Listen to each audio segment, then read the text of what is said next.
for being here. I'm going to do a quick introduction and then we'll get on to our esteemed speaker for the day. I want to thank you all for being here. I'm Jennifer Borland. I'm the director of OSU's Center for the Humanities. The center is dedicated to increasing the visibility of the humanities, fostering new research, and demonstrating the important contributions that the humanities make to culture and society. I would also like to mention another upcoming event on November 12th. We will be hosting a group of representatives from various collections around campus and instructors who have used those collections. It will be in this room on Wednesday, November 12th from 3:30 to 5. Speakers will be sharing projects they've done with their classes, and there will be tables with more information on these collections. As you enjoy some refreshments, you can visit those tables. So if you want more information about that event, we have info on our website and also a flyer in the back of the room. If you're interested in any other info, if you want to sign up for our email list, if you want to know about upcoming events or get some giveaways like pens and sticky notes, all that is on the table in the back, so please visit on your way out. And yeah, in addition to using the sign-up sheet, you can also just send an email to humanities@okstate.edu if you want to be added to our email list, or you can also visit our website. Today's talk is the second lecture of a new annual lecture series focused on medieval manuscripts, co-organized by the OSU Library and the Center for the Humanities, and in celebration of the library's new collecting area. To say a bit more about this, I'd like to welcome Dr. Mary Larson, Associate Dean for Distinctive Collections and the Putterbaugh Professor of Library Service at the OSU Library.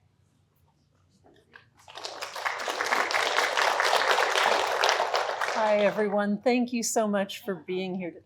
Microphone, sorry. Thank you so much for being here today. We really appreciate this great turnout. I wanted to tell you first a little bit about how we started this collection. I know I've done this at length in the past, so I'm going to just do an abbreviated version here. But the short version of its genesis is that in 2023, a number of us here were involved in getting a traveling exhibition of medieval manuscripts. And there was a really enthusiastic response from students and faculty and the general public.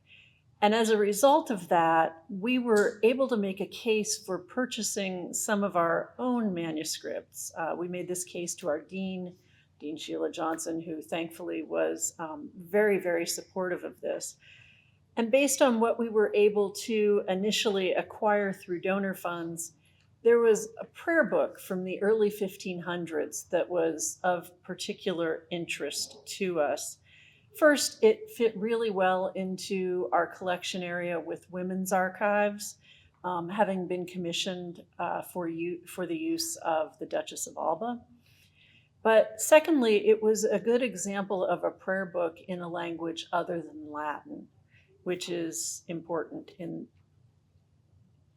how we've been trying to develop our collection. As we've gone forward, we're trying to represent different areas of the world, different cultures, different languages.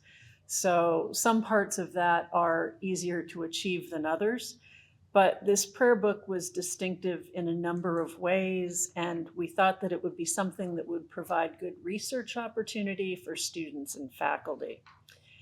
Because I understand that Dr. Boon is going to talk more about the manuscript in just a minute, I will just offer this initial introduction so that you have some sense of how this fits into our larger collection. Thanks.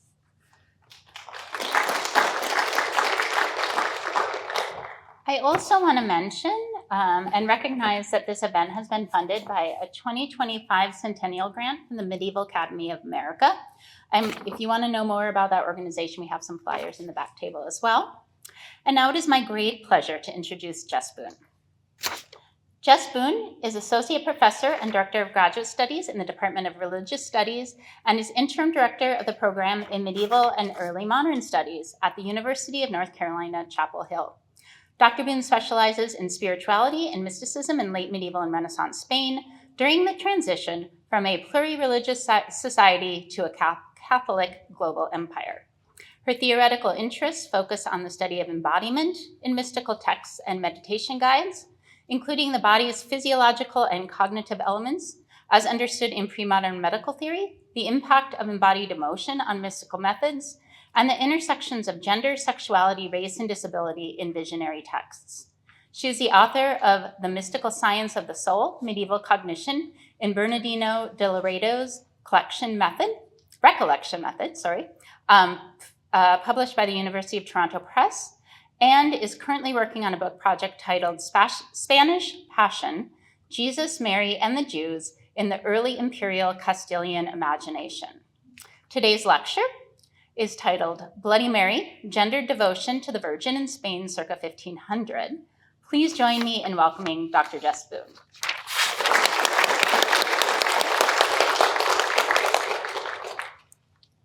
Thank you so much. Thank you so much. Thank you to Jen Borland for this wonderful invitation and for all the logistics. Thanks also to Ben Hedges for help with images and getting a sneak peek of part of the manuscript ahead of time. I then saw the whole thing this morning and have part 2 already percolating in my mind, so just forewarned, I may show back up here again.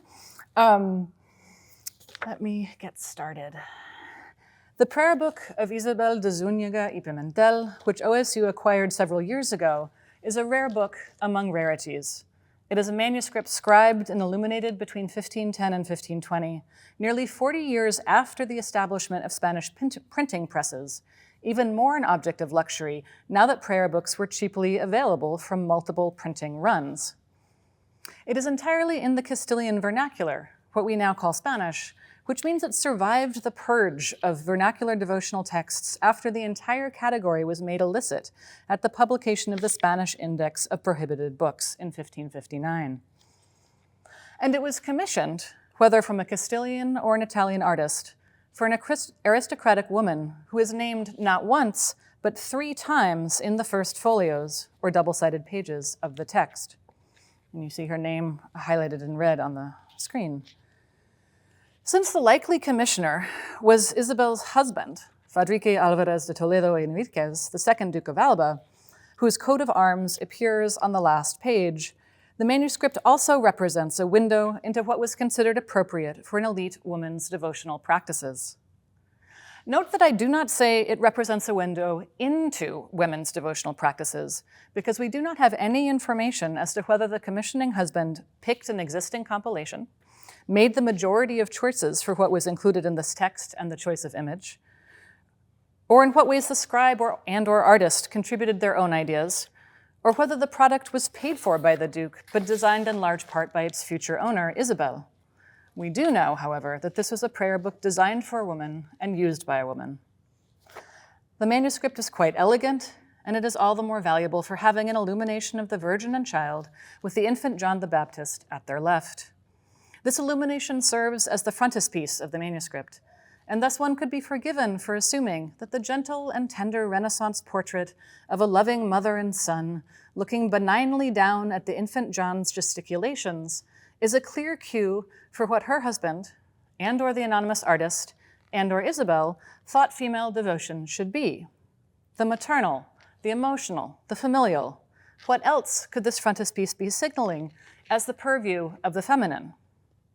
Yet both the opening prayer on the facing page and the image itself problematize any such assumption and call us to take a closer look at Catholic devotional practices more generally, and amongst elite women particularly, in the context of early 16th century Castile.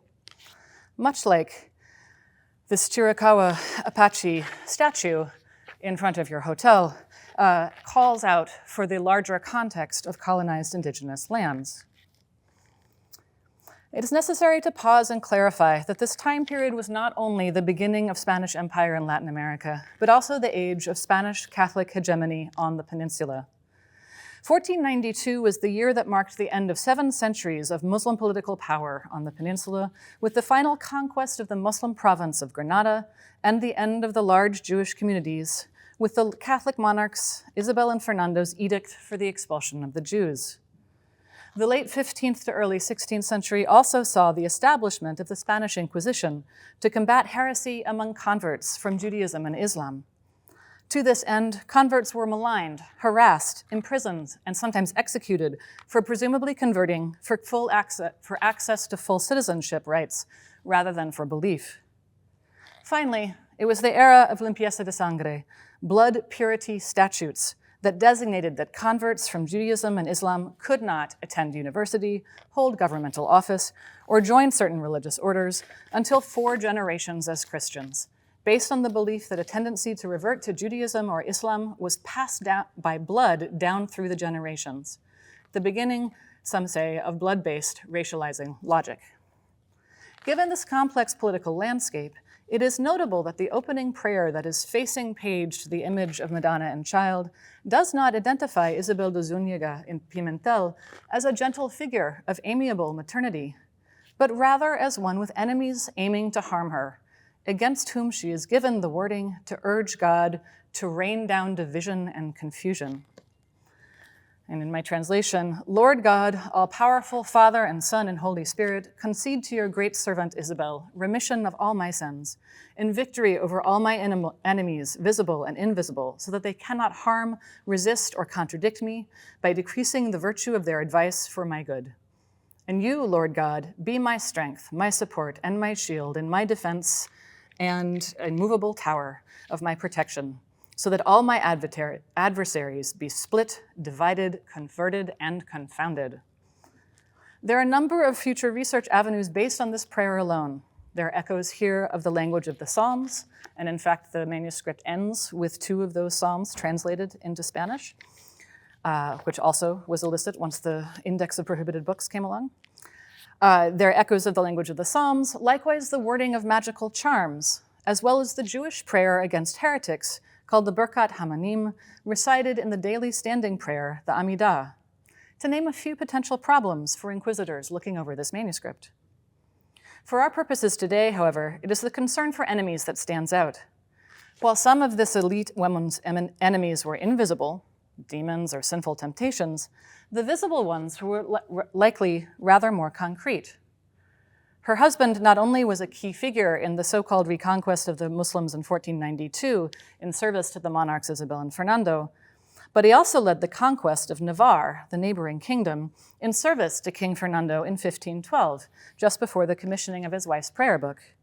Enemies could be from interreligious dissension, or Catholics in conquered territories, but to imagine the gentle mother on the left of the page as the model for Isabel praying these rather volatile words does give pause.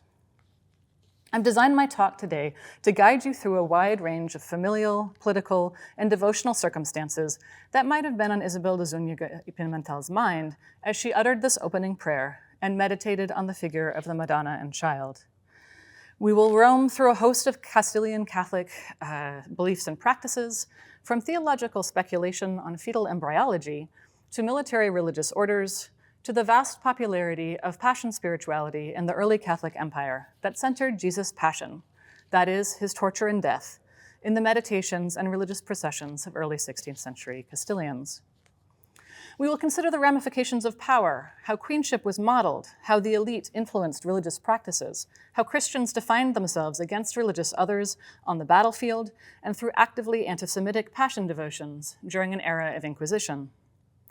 Throughout, this study of gender will take central stage, not because an image of Mary in a prayer book made for an elite woman fits comfortably into long-standing stereotypical associations of women with maternity alone, but because Mary in medieval and early modern Catholic Spain was the model of military conquest, royal authority, both male and female, and the ideal convert who modeled anger against her fellow Jews. What sacred maternity means in this context is far more complex than this apparently simple image implies. Thus, my proposal to you today is that the proper context for understanding gendered devotion circa 1500 in Spain is in fact Bloody Mary. Not so much the drink common on American brunch menus, but its origin as the name for a powerful queen engaged in religious polemic and persecution. Mary, Queen of Scots, Bloody Mary, who was reviled in the mid-16th century by English Protestants for her persecution of them to death. The Castilian Bloody Mary, in contrast, was not reviled, but rather front and center in medieval Castilian devotion, at times more central than her son, for she was a powerful queen who fought against her religious enemies and persecuted those who persecuted converts. Towards the end of the medieval era and into the era of Inquisition and Empire, an era normally associated with blood purity statutes, we find rampant religious reflection on Mary's blood that gave Jesus life.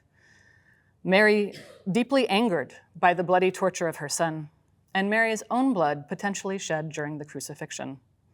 In order to bring us into this broad panorama of Bloody Marys, we are fortunate that the family of Isabel de Zúñiga y Pimentel was one of the most elite in Castile, and therefore there is a fair amount of information about them. We will examine a familial dedication to devotion to the Virgin as the foundation for our eventual excursion through gendered religious practices circa 1500. Isabel's prayer book was not the first Marian-themed text to be related to her family. As a matter of fact, Marian text seems to have been rather a specialty of her family on her mother's side. The best known example, because the most luxurious, is the Libro de Horas Zúñiga, a book of hours that Isabel's brother, Juan de Zúñiga, commissioned from a famous, if anonymous, miniaturist in Toledo.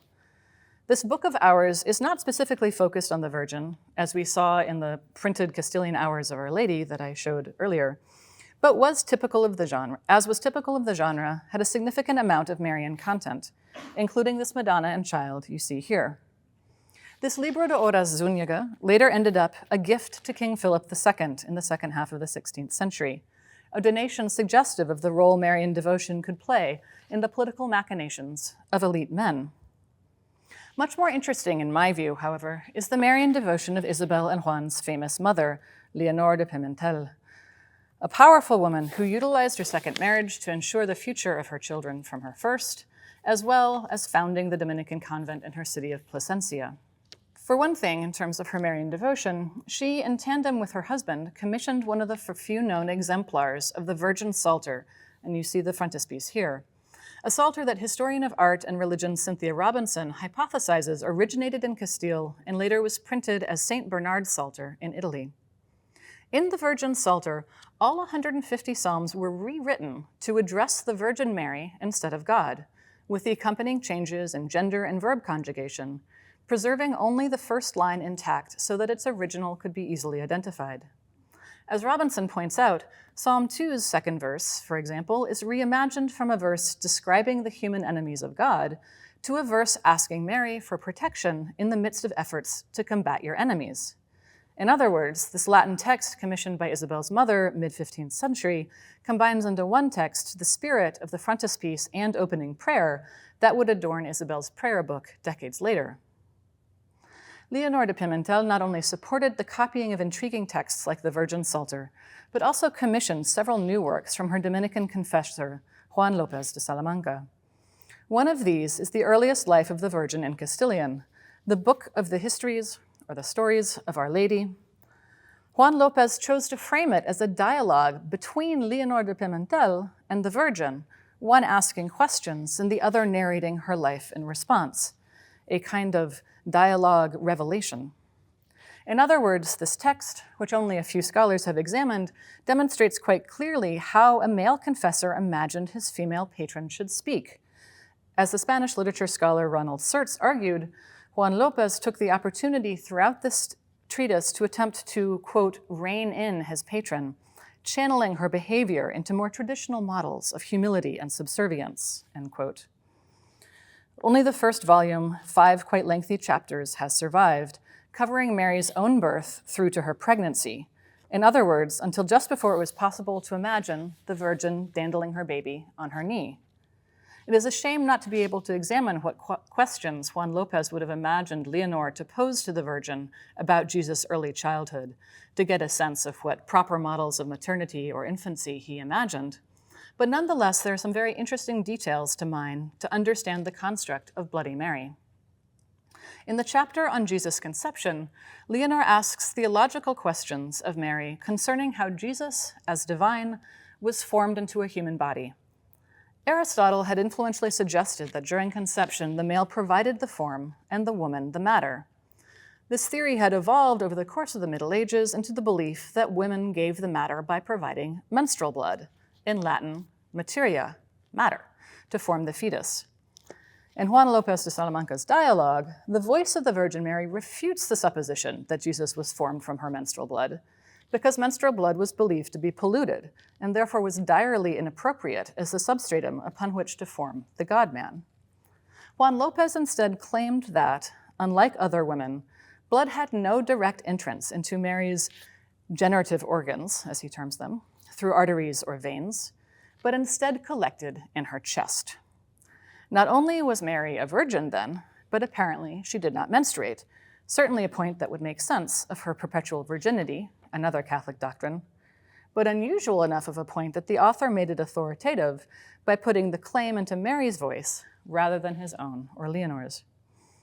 I suggest that Juan López was articulating a particularly potent Castilian argument that Jesus himself had pure blood, unlike converts from Judaism in 15th century Spain. Since the Dominicans were the primary staff of the Inquisition, and thus particularly engaged with policing potentially heretical Judaizing conduct that was attributed to a genealogical tendency to revert to Jewish practice, Juan López's interest in the pure chest blood of Mary as the source of Jesus' body addressed current polemics over religious heritage and interreligious conflict in the midst of imagining Leonor learning humility and subservience from the Virgin. So let us take this family history as a cue to turn to what is in fact a long history of Marian devotion, as part and parcel of bloody interreligious conflict on the peninsula, a devotion that proved to be central to Castilian concepts of monarchy. In Castile, more strongly than the rest of medieval Europe, Mary was model for royalty in the midst of religious dissension, a model that has its roots in the most intensive phase of Christian drive to take back the peninsula from Muslim caliphs. The political history of the Iberian Peninsula in the Middle Ages sets it dramatically apart from the rest of medieval Europe, for much of it was under the rule of Muslim caliphs rather than Christian kings, starting in 711, with territories being taken back in large part from the 11th century to 1248.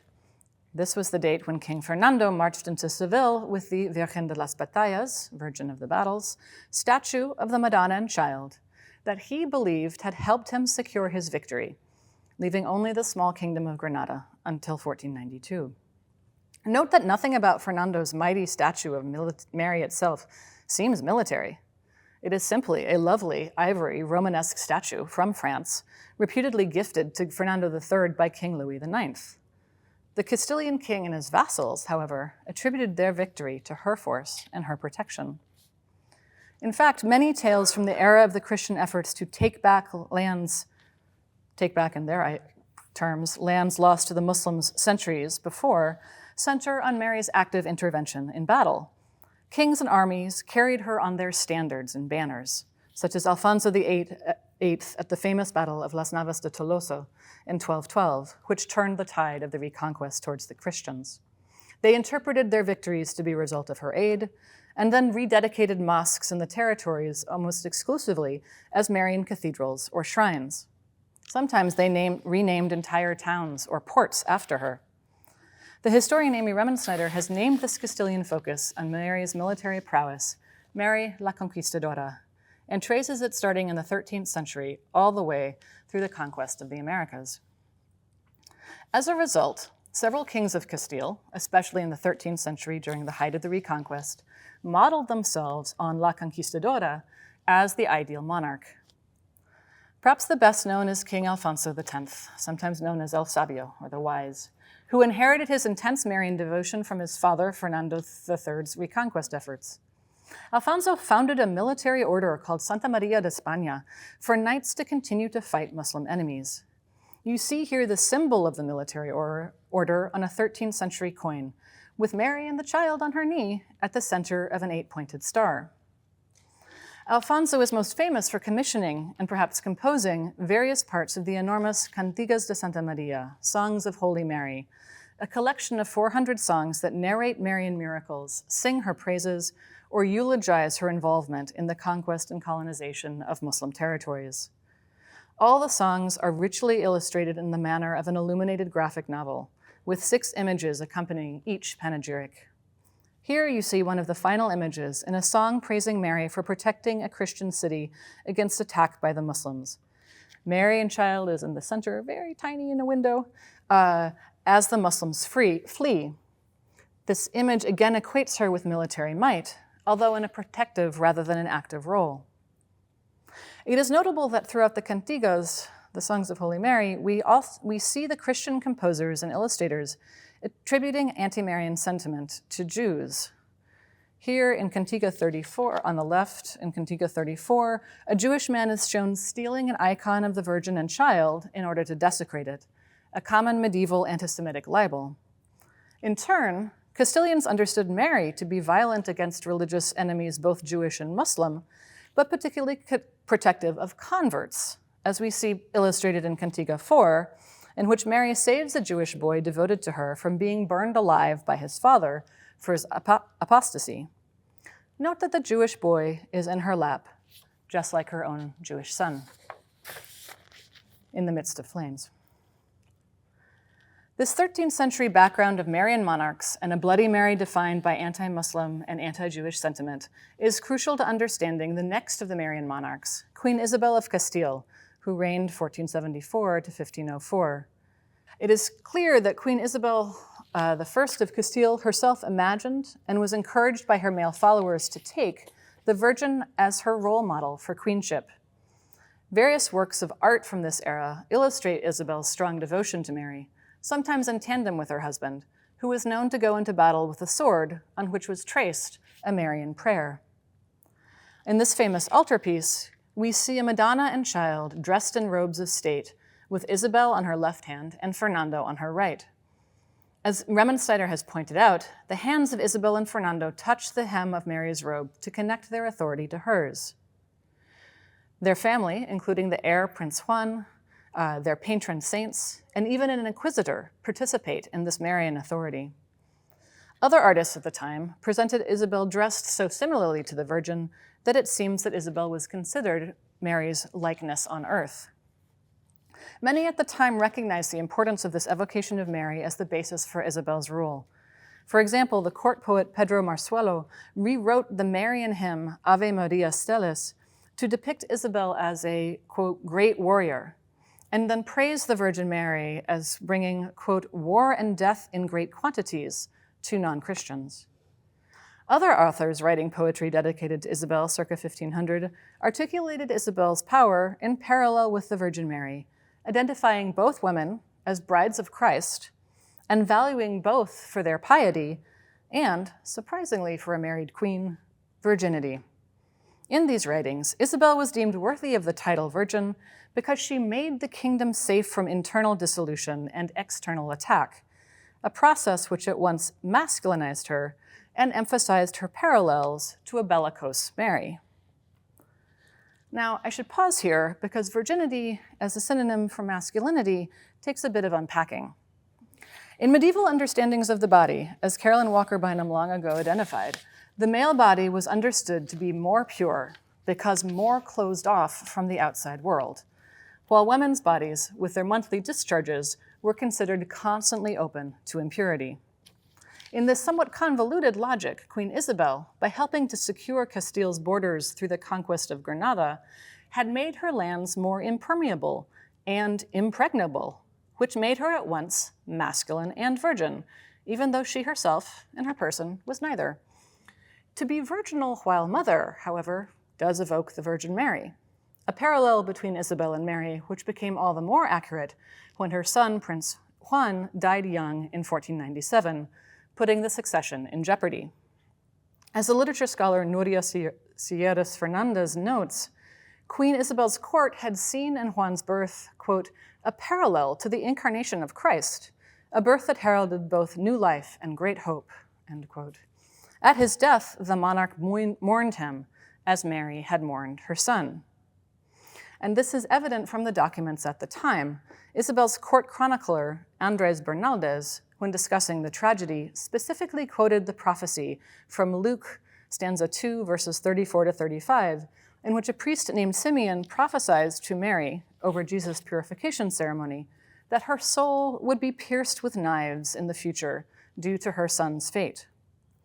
Bernaldez wrote that 3 knives of pain pierced Isabel at Juan's death. It was common in the later Middle Ages for Christians to be devoted to the 7 sorrows of Mary, which we see here illustrated in one of the editions of a poem written by the minor nobleman and author Diego de San Pedro when he was part of Queen Isabel's court. Whether 7 swords, 3 knives, or just Simeon's single knife, the image of Mary pierced through is an embodiment of her anguish and mourning in a time when mourning practices often involved public performances of self-harm. Women in particular would beat their breasts, scratch their cheeks, and rend their hair, while men would do some of the same, going so far as pulling out tufts of beards. The piercing nature of Isabel's loss of her son thus made her Marian not only in her power, but in her grief. For swords could not only shed the blood of combatants from other religions, but also your own heart's blood. And it is to this version of Marian devotion, Mary's dreadful grief over her son's death, to which I wish to turn for the rest of my time today. For it was the provocation for the most popular form of spirituality in Isabel de Zúñiga de Pimentel's era, Semana Santa processions, a form of spirituality which in Castile was celebrated as the Passion of Mary. To return to the frontispiece of Isabel de Zúñiga y Pimentel's prayer book from 1515 and 20, and the human mother dandling her divine child on her knee, I want to reiterate that it does not present an uncomplicatedly cheery vision of maternal love. In fact, Isabel's prayer book's pose of Mary with Jesus on her lap was a trope that can be found echoed in rather less gentle circumstances. In the image on the right on your screen, Mary holds Jesus in precisely the same pose in an image illustrating the 1520 Paris edition of the Castilian Hours of Our Lady. But here she is presenting her son to a rabbi for his circumcision. The rabbi holds a knife up, signaling he is on the verge of spilling Jesus' blood for the first time. This image is not simply marking a historical event, Jesus as Jewish male undergoing the usual childhood ritual, but instead was understood by medieval devotees as the first blood Jesus shed on behalf of humanity's salvation, known as the proleptic, or foreshadowing, passion. While there are no other images in Isabel de Zúñiga y Pimentel's prayer book, there is a sequence of meditations from folios 30 to 38 on the 10 times that Jesus' blood was shed, starting with the circumcision. This initial mother and child image, so tender and innocent, could have come to Isabel's mind once again during a reflection on the early childhood ritual as the bloodshed and anticipated violence of the Passion. For that matter, the image on the left of your screen from the 1510 Paris edition of the Castilian Hours of Our Lady, Jesus is once again in Mary's lap. But of course, here we are seeing the iconic Pietà in one of its many variations. The Virgin is clasping her hands in prayer rather than cradling Jesus directly. The folds of her skirt extend under Jesus' body, showing him in her lap, or possibly floating above it, as was also common in Spanish Pietàs. You'll note here that Jesus is on Mary's right knee, splayed out in the bloody horror of death, after bouncing on that same knee as an exuberant baby. That Isabel de Zúñiga y Pimentel was likewise a devotee of the Passion is clear from the sequence of meditations on Jesus' shed blood in this prayer book, and because Juan de Encina, author of the first surviving Castilian Passion play from 1494, was not only a poet-musician at Isabel and Fadric's court, but he dedicated some of his Passion material to her. That Isabel's family was equally so is clear from the Virgin Psalter that her mother commissioned, as you see here in a marginal doodle depicting the lance wound in Jesus' side, spilling reams of blood. There is in fact little doubt that circa 1500 Castilian devotees, seeing the apparently innocent child in Mary's lap, would have leapt directly to reflecting on his terrible suffering at the end of his life. For example, in this image by well-known artist Pedro Berruguete, we see a late medieval variation on the standard Madonna and Child, in which the angels present the instruments of torture known as the Arma Christi to Jesus, even as he is in the midst of breastfeeding. So you see here the cross and the lance in the hands of the angels. Such images were food for thought for Castilian devotees. Marian devotion in this era was in fact not cloyingly sweet or necessarily protective. The medieval Castilian Mary was instead queenly, conquering, and hostile to her enemies, while the image of Mary that developed after 1492 in Passion spirituality was, according to my research, one that forefronted her rage and even her crucifixion. It is worth taking a moment to understand the basic principles of the medieval technique of imaginative meditation on the Passion, which required devotees to visualize the narrative scenes of Jesus' torture and death as though they themselves were present, so close as to be spattered with blood drops as Jesus fumbled the cross while carrying it to Calvary, but extended at enormous length to encompass as many as 5,600 wounds to the body of Jesus, or even more. These memorable scenes of torture and gore were intended to activate the devotee's guilt and thence to alter their behavior. They were also intended to activate the devotee's sense of compassion, with the Virgin Mary as the primary model for grieving over every wound and fainting dead away at the foot of the cross, whether at his death or during the deposition from the cross. Finally, since perforce to imagine torture is to imagine torturers, these expanded meditations on the Gospels usually identified Jews as those culpable for the 5,000 plus wounds beyond the usual 5 inflicted by Roman soldiers. However, Passion spirituality came late to Castile, with the Diego de San Pedro poems I referenced earlier as one of the earliest examples of full-length treatises. And full-length treatises on the Passion only were composed in Castilian after 1492, after the expulsion of the Jews. This newly popular genre, I should note, was well known to Isabel de Zúñiga y Pimentel and her family, as the book inventories of both her husband's and her sister's libraries at their death each listed the most popular Passions and Life of Christ treatises that had been written by Castilian authors circa 1500. So the first 3 of these show up in the inventories of Isabel de Zúñiga y Pimentel's family, husband and sister. Here we go. Notably, the post-1492 Castilian Passion genre represents an important variation on the pan-European medieval Passion tradition, a variation that studies of the history of emotion helps elucidate. Scholars of Passion spirituality elsewhere in Europe have focused on compassion as the primary affective emotion of this meditative technique. Sarah McNamara, in her influential work on Latin and English Passion texts, argues that although compassion was typically associated with women, Passion devotees of both genders were in the process of such meditations scripted to feel like a woman, that is, like the Virgin Mary. In McNamara's view, this embrace of compassion by men as well as women led to a late medieval crisis of what she calls anxious masculinity, which interestingly is a term that Hispanists have also used for Spain under Queen Isabel's rule to name the difficulties a powerful queen represented for the ruling order of men.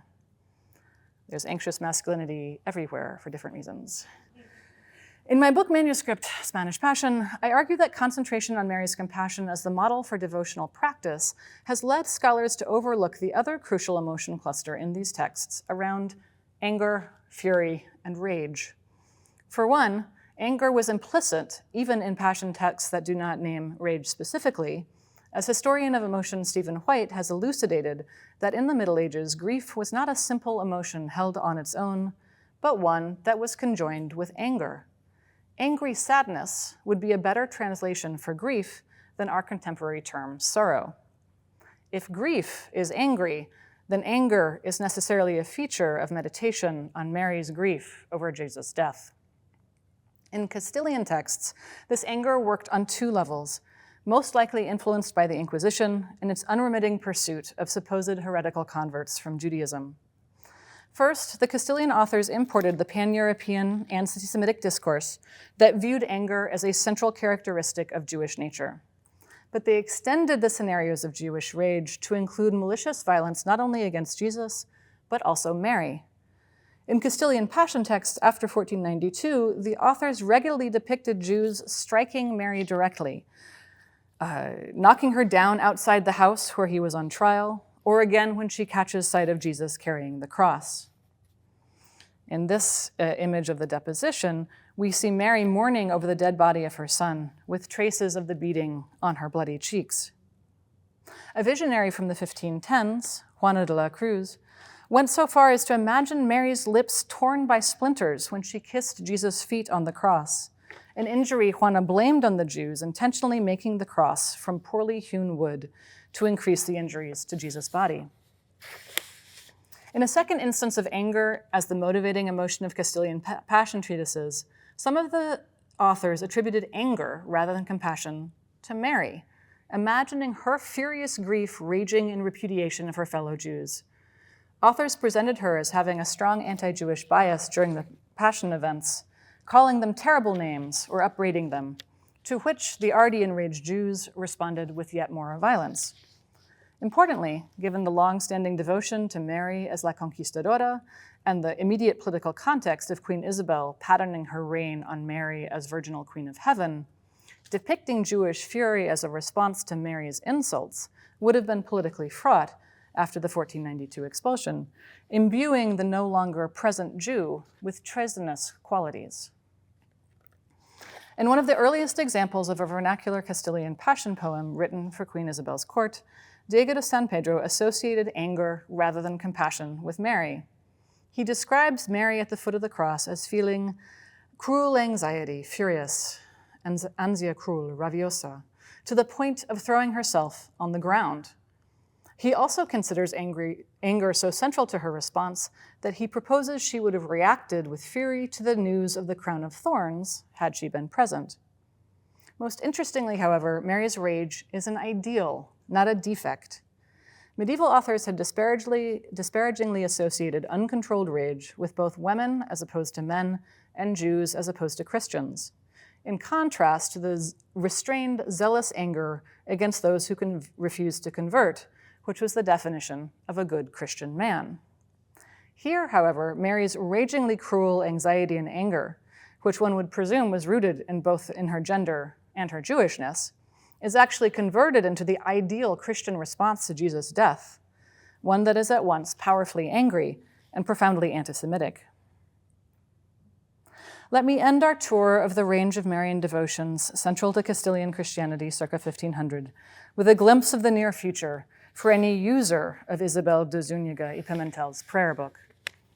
While the opening page pleading for God's protection from our enemies in tandem with devotion to the Madonna and Child may, at the time of its copying and illumination, have evoked the many layers of Marian devotion, protective, even enraged, familiar since the 13th century to a medieval Castilian audience, and with even greater poignancy after Queen Isabel's death. There was yet another development in Castilian devotion that was occurring as Isabel de Zúñiga y Pimentel was using the prayer book in the late 1510s and 1520s.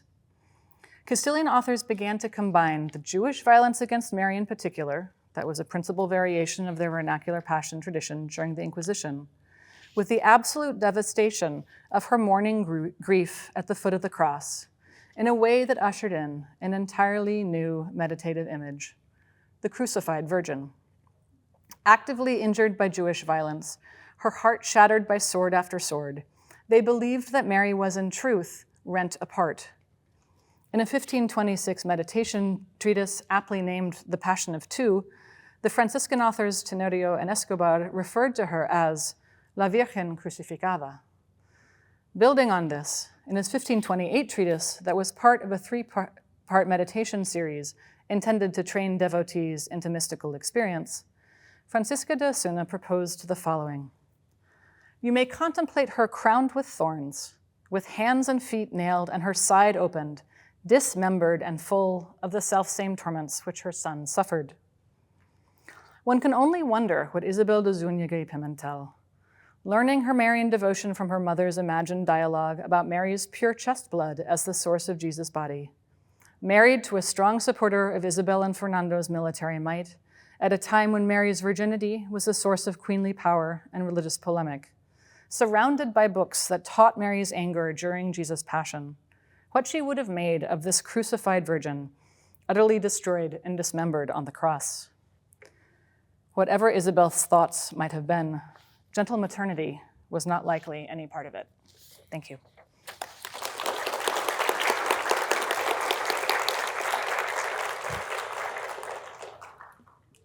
We have time for questions, so please feel invited to do so. Thank you so much for this really fascinating talk and window into all the factors that went into these kinds of devotion in early modern Spain. My eye was caught by the initial prayer Yes. that you opened with, Mm-hmm. that amazing sort of facing page display.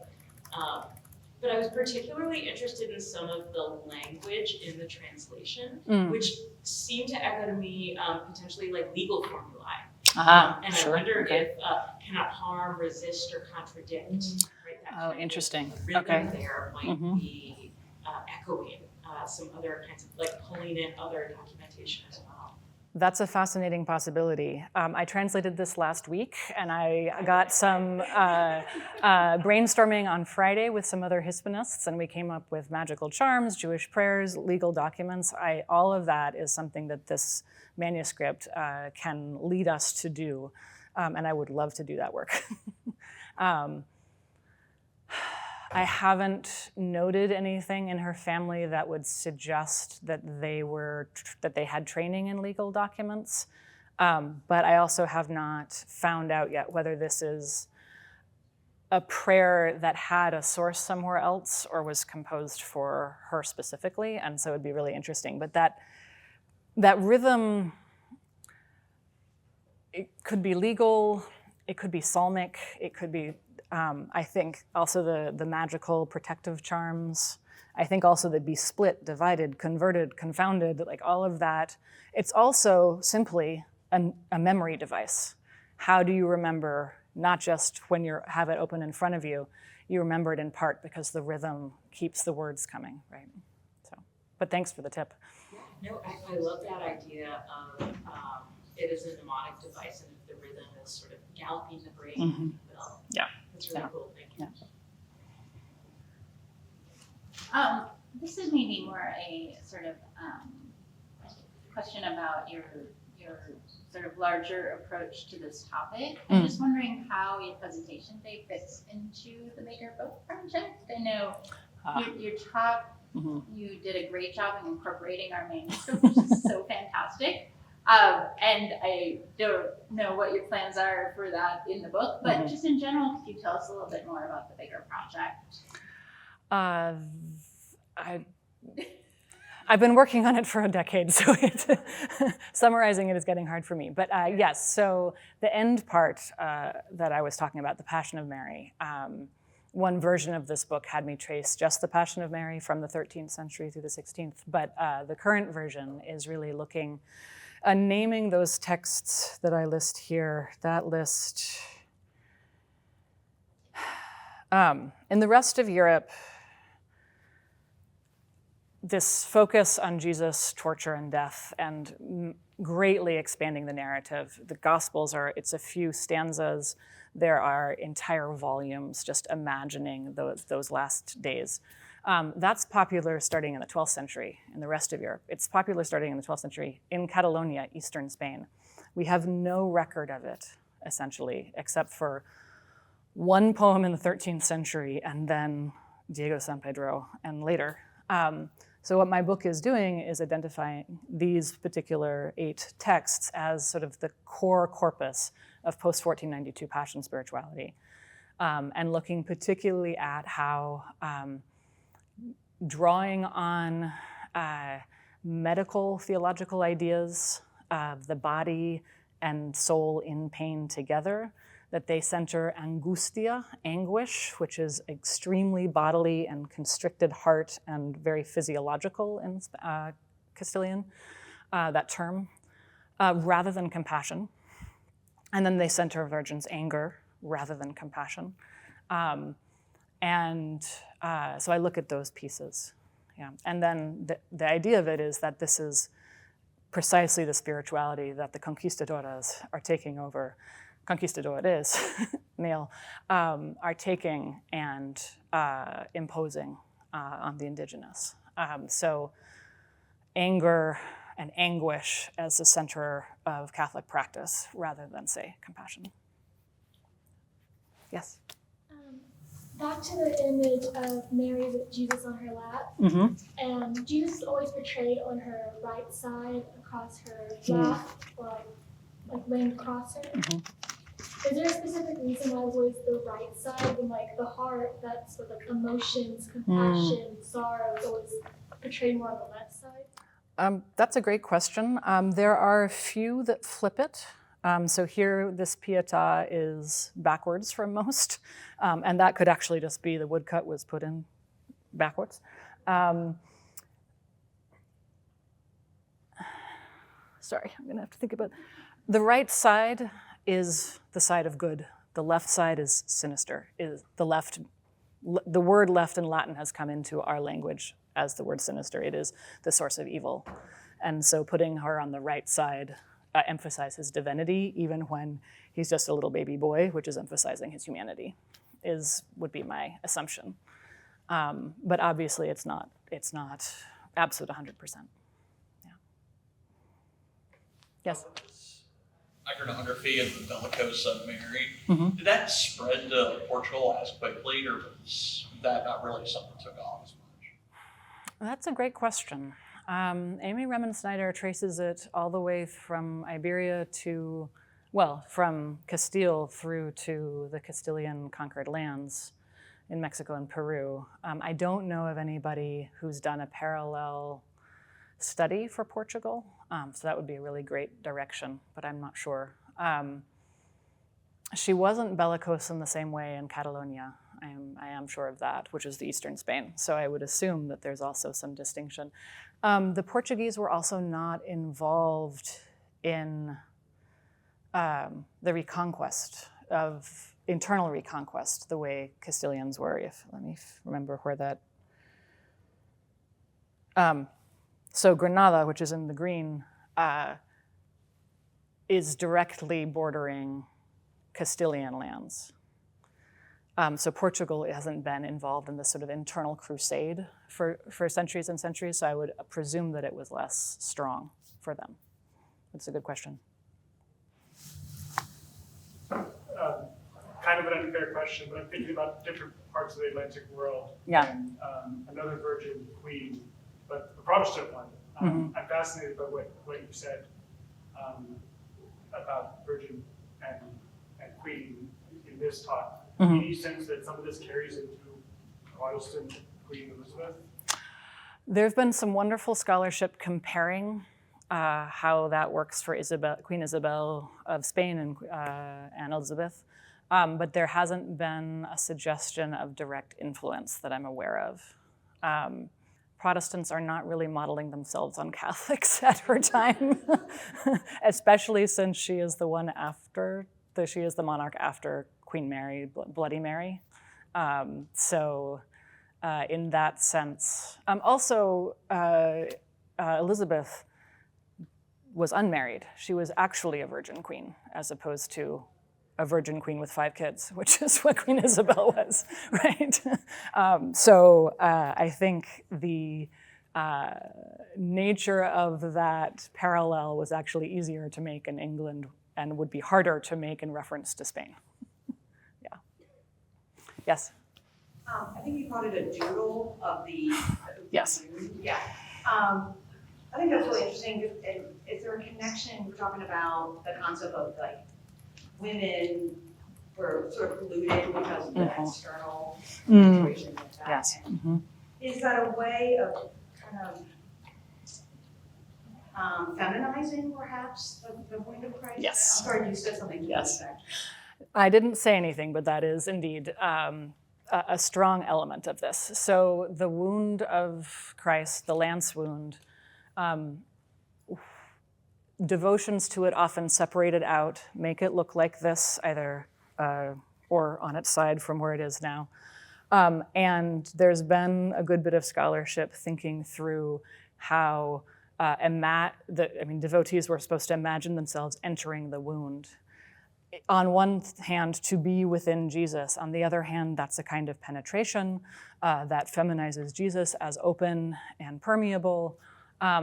But there's also a lot of thinking through Jesus as feminine. One of the tropes that was common first among Cistercian monks and then among women writers was Jesus as mother.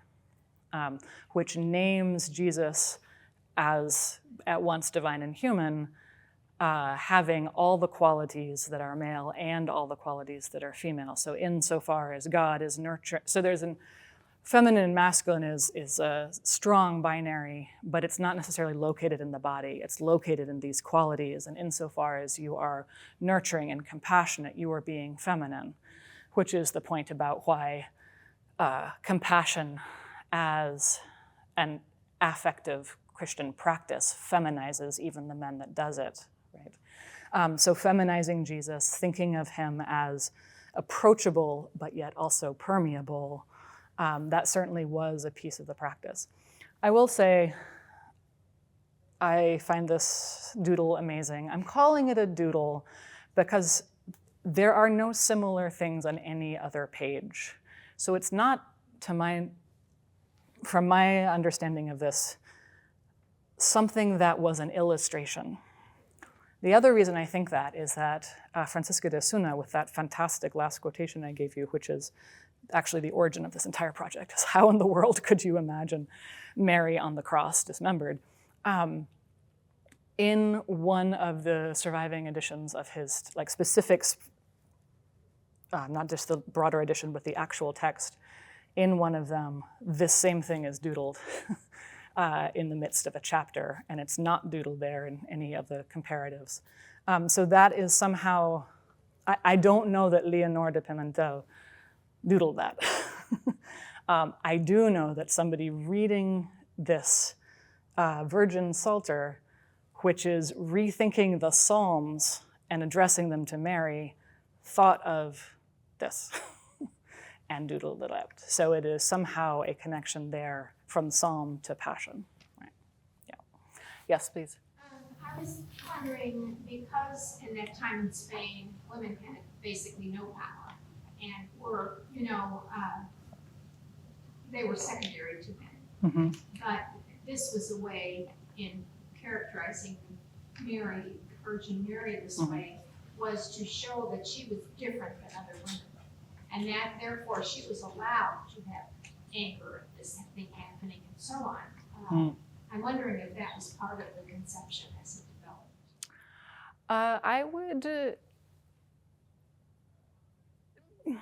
I would see it a little bit differently, particularly because of Queen Isabel. There were certainly people who were quite uncomfortable with being ruled by a queen, but she was enormously powerful. And Mary had been understood for centuries as powerful in the Reconquest. So on the one hand, Queen Isabel, probably not the greatest model for the average citizen either, but